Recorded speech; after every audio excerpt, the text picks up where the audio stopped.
മഹത്വം ഞാൻ ദർശിക്കുന്നു. മറക്കില്ല ഞാൻ നിന്നെ. ഞാനില്ലിനി യേശു മാത്രമാണെന്നെന്നും.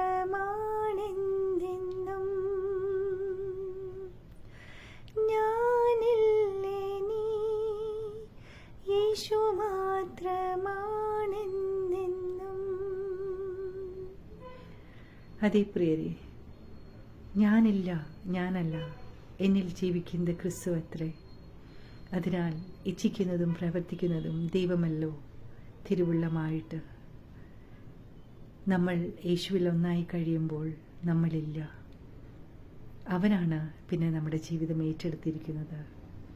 അതിനാലാണ് നമ്മൾ യേശു കർത്താവെന്ന് പറയുന്നത്.